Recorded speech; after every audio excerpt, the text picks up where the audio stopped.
Good morning, people of Earth. Welcome to the FKN News on Friday, the 13th of November, 2020, with me, Deek Jackson. The planet's fucked. It's getting worse, and it's your fault. I hope you're going to have a great day, because today is as good as it's gonna get. And every day from now on will be slightly not as good, so make the most of this one. I don't believe in luck, fate, destiny, all that pish, so Friday the 13th doesn't mean anything to me, except being a way of counting infinity as we pass through the middle of time. I got a newspaper today, but because I live in Scotland, they've decided that the people of Scotland only want to know what happens in Ochterarder, and so there's not much international news in this edition, partly because Scotland's football team just made it through to the Euro 2020, taking place in 2021 next year. This is, of course, incredible news and must utterly consume our daily digest of what's happening in the world. Good morning, everybody tuning in. Shane, Roderick, and one pal. Good morning. So if you're interested in football, why? I mean, other than your local team, I have a soft spot for the Pars in Dunfermline because, you know, I have a nostalgic memories of being a child and going to the matches. But other than that, the idea that large parts of my news digest should be full of the howling faces of, testosterone-fueled team sports, rather than the planet fuck that we're living in, does strike me as a bit of a distraction. Anyway, on with the show. The title and the thumbnail for today's video references some comments which were left on my YouTube channel. These blank accounts just keep coming, as do the... if anybody's looked at the comments in my videos, you couldn't fail to notice the amount of hot girl posts that are appearing in my videos. I don't know why anybody would want to spam somebody's video that gets 500 views. Surely PewDiePie is a better bet for you. But, you know, soon there'll be more links invoking you to look at hot chicks somewhere on the internet than anything. And I have to confess that I'm so busy playing the guitar and taking drugs, I just don't have the time to administer to all of the comments. However, one of them caught my eye. They said they'd Googled it and that I had said something incorrect about the number of deaths from coronavirus in the UK being above or below last year's. And so I went and had a look, and I would like to share with you this graph. This is printed from the Office of National Statistics. It shows average deaths up till August, and I misspoke. I misspoke because I said the last 3 months, which is a quote that I've been using for some time, and I was slightly out of date. As of August, it was only 3 months that deaths were above average. So of 8 months of the year up till August, 5 of them were below average, and the only 3 barely that were above average were the camel's hump when the novel coronavirus first appeared in our community. I do not deny there is a virus. I accept there is a virus. I want to know where it came from, how it got here, and I don't deny that people die from the virus. People do die. People die all the time. The average death, the average age of death of somebody who dies from coronavirus is over the life expectancy of this country. It is. So if you catch the coronavirus, congratulations, you're going to live slightly longer. So lies, damn lies, and statistics. Anybody who wants to argue about the government's draconian, tyrannical, overbearing reaction to the coronavirus using statistics alone is missing the point. But if you'd like to do that, let's press on, shall we? There are many public health issues facing Britain.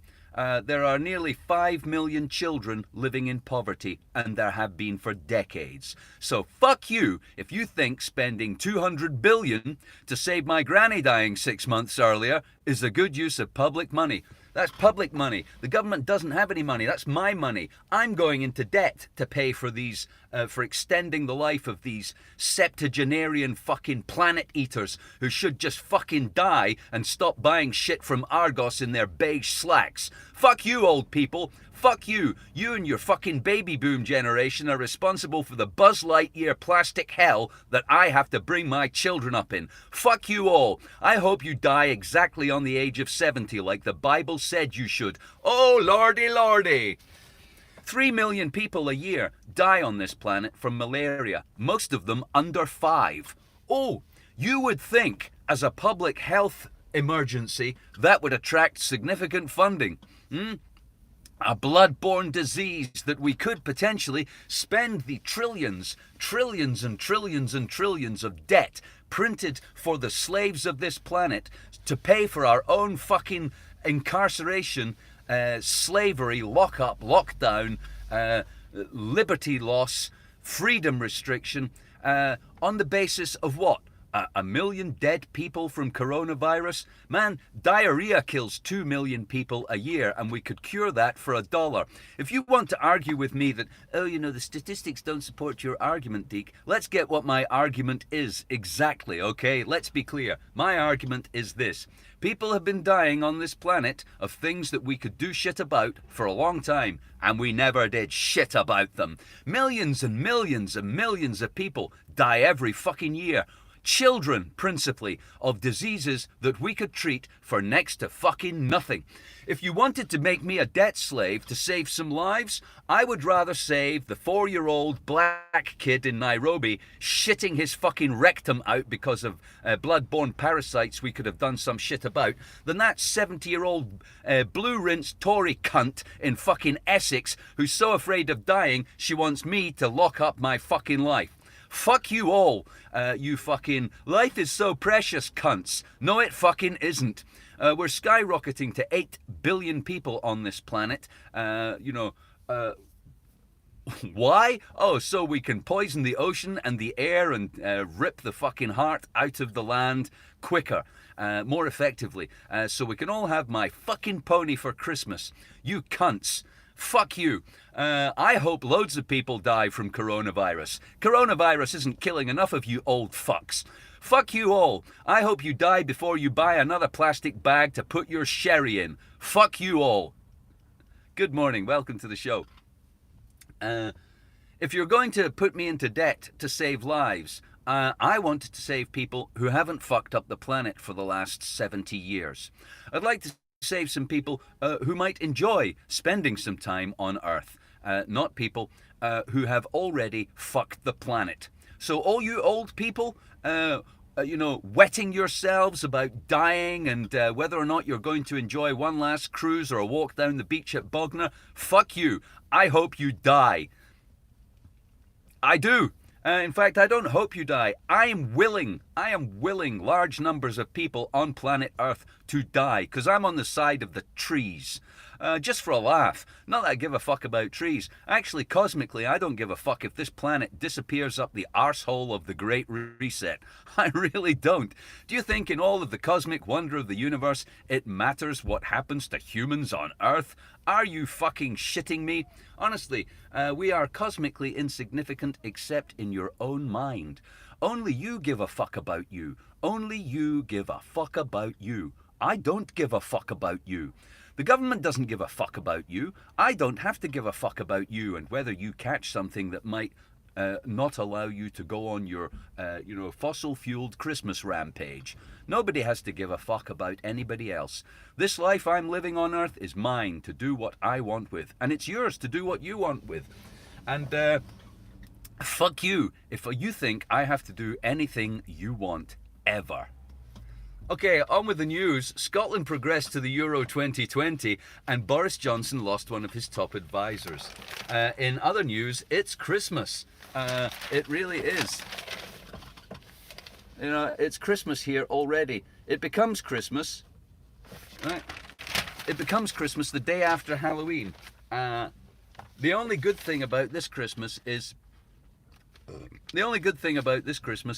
because of the coronavirus, they're not allowed to play music in supermarkets in case I had to raise my voice. Hello, I can't find the mince pies. So, no Christmas music. Shame. I was so looking forward to mistletoe, mistletoe and wine. Not. And so because of the Scotland progressing to the Euros, there's actually very little news in this. They're going to build a tunnel under Stonehenge. I wonder if that tunnel, I mean, depending on who you believe, Stonehenge is either, 3,000 to 5,000 years old. Do you think the tunnel we're building will stand the test of time, or will it one day just be used as a store for defunct radioactive waste and sealed up with some yellow tape? And I'll tell you what we missed there in the a glowering show of defiance. Pro-democracy politician Mao Mei-ling leaves the Legislative Council in Hong Kong yesterday to hand in her resignation. This is the story that all of the pro-democracy MPs and politicians in Hong Kong's parliament have resigned en masse in protest at China slightly changing the regulations for who can become elected to a parliament which oversees one of the world's global financial and commercial centers that oversees so much planet fuck. It's unbelievable. The people in Hong Kong who want their freedom to administer to the sale of copper mines in Bolivia and the extraction of minerals in Bolivia, I hope you don't get your freedom. I hope China crushes your dreams of freedom and subjects you to exactly the same kind of tyrannical repressive regime that oversees the production of my mobile phone, my laptop, and my Buzz Lightyear toy for Christmas.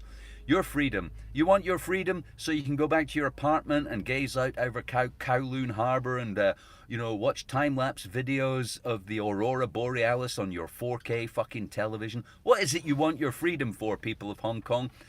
So you can swipe left on the equivalent of Tinder, so that you can tweet your disgust at not having exactly the right kind of complicit, compliant, planet fucking cunts in charge of your parliament? Fuck you, and fuck your freedom.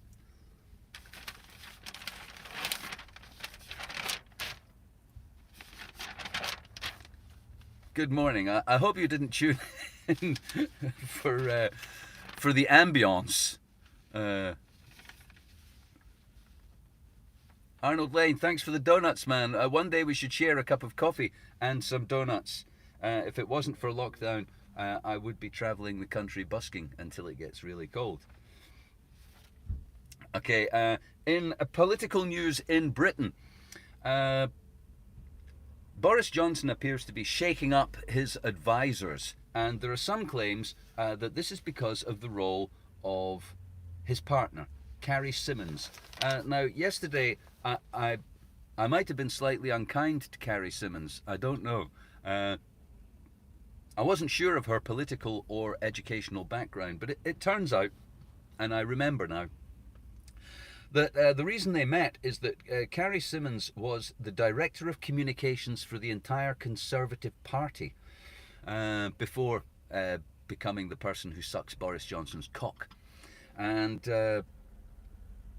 amongst other things, not amongst other things that she sucks, but amongst other things that she does. But now, I think she's clearing Boris's desk because he's lost a top advisor, and it's likely that Dominic Cummings will go by Christmas, leaving only Carrie Symonds playing a crucial role. She's playing a crucial role in unfolding events. What is that exactly? Is nobody else somewhat befuddled by the idea that the news story is about which unelected person is advising the person who runs our country? Shouldn't all of these people be gone? Shouldn't there be no pillow talk and whispering about national security and or our politics by anybody, let alone a rather fulsome blonde woman whose previous job was lying for the Conservatives? Now she wants to lie for Boris Johnson and the government. PR, what does PR stand for? Some people say it stands for public relations. I think Carrie Symonds' title, PR, should stand for penis rubber. I'm pretty sure she rubs Boris Johnson's penis while she is telling him how he should run the country. Oh, Boris, Boris, why don't you get rid of Dominic Cummings? I bet he's never done this for you.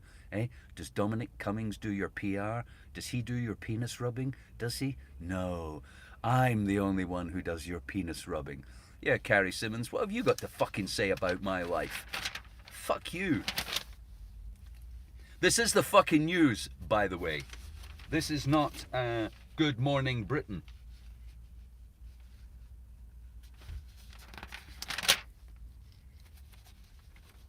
Really, there is so little news in today's news.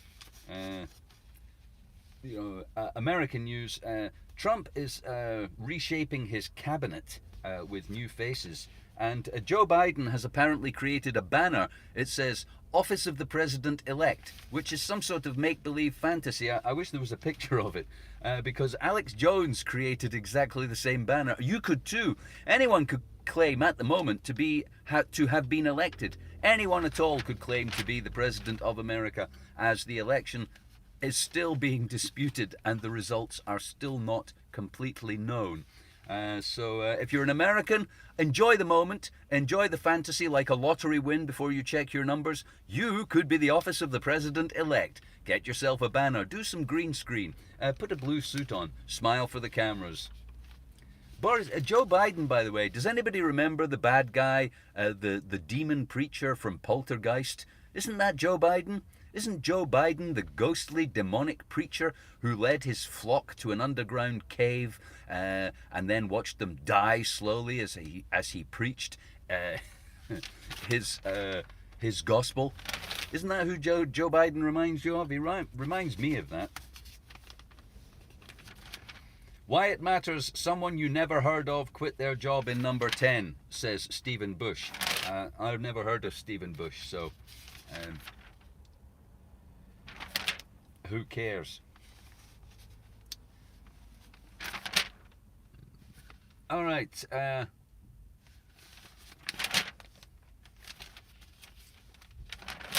Yeah, really. I mean, there really is so little news. Friday the 13th.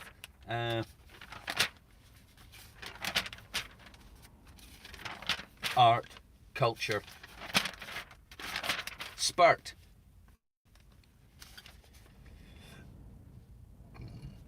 There you go. Maybe I should do the spurt. Maybe that's what's interesting. Scotland end their 22-year wait to qualify for a major men's football final in a 5-4 penalty shootout. I bet that was tense. Thrilling. Whatever. I'm a Formula One fan. I'm not really a football fan.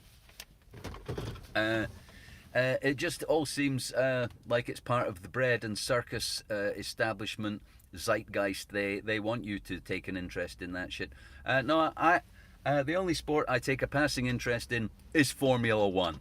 And principally that's because I'm a qualified engineer. I appreciate the technology and the engineering that goes into the Formula One cars. And also, there are only 20 Formula One drivers in the world. And so they're kind of like a little soap opera to me. I don't really care what the result of the race is. I like to see the tears, the joy, the politics, the backbiting, the bitchiness, the equivocation, the hypocrisy. I particularly like Lewis Hamilton's hypocrisy. Anybody familiar with Formula One this year will know that Lewis Hamilton has somehow persuaded all of these 20 Formula One drivers to take the knee for Black Lives Matter at the beginning of each of the Formula One races. Many of these races take places in such repressive regimes that Pol Pot would blush. Let's just take a look at some of the places Formula One goes to take the knee for Black Lives Matter. Saudi Arabia, anybody? Singapore? Where else? Turkey? Yeah? Like your human rights in Turkey? China? Bahrain. Bahrain, that bastion of, respect for human rights and, that woke culture. Lewis Hamilton is possibly the biggest hypocrite currently on planet Earth. He's going to drive his planet fucking supercar, being paid thousands and thousands of pounds a second around a track made by tyrannical Muslim despots who preside over such evil on this earth, such fucking misogyny and cruelty and inhumanity that it should make us tremble. And Lewis Hamilton's going to drive his car there for the money, whilst telling us we need to give a fuck about some fucking black people in America, the country with more black millionaires than any other nation on earth. Fuck you, Lewis. Just get in the car and fucking drive it, all right? I'll let you know when I want to give a fuck about something. All right. Friday the 13th. Be lucky. Have a great day. Truly, this is the middle of time, and infinity stretches behind you and in front of you. All is now, then is not. This is it. Make the most of it. Have fun. I'll see you tomorrow.